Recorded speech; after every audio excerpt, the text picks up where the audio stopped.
Okay, so here's a video that should help you with opening up the PowerPoint. So please follow these instructions. If you send me an email, I'm going to reply and ask you to watch the video. So you can see here, follow my cursor, you're going to open up the distance learning. All right.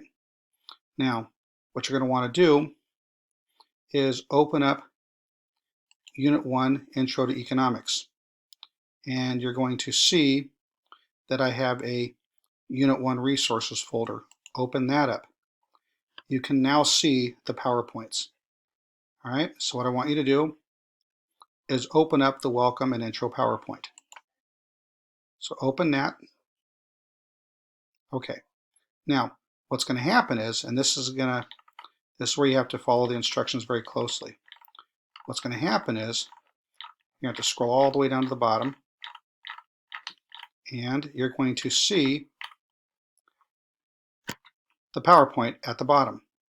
Click on that. Now watch the download or upload, whatever you call it. And wow, you see that arrow to the left? Okay, let's do that again. That was cool. So I'm going to click on this again. You're going to see an arrow over here. Yeah, you see that? Okay. What you want to do now is you want to click on that. So it's actually hidden behind my little timer there, but there's one there.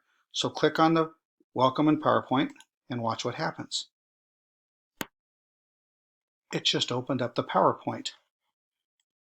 Okay, you now have the PowerPoint. You will need to do this for each PowerPoint unless my techies in the district can show me another way to do it. But that seems to be the solution. So follow those instructions. It'll work every single time. All right, have a great day.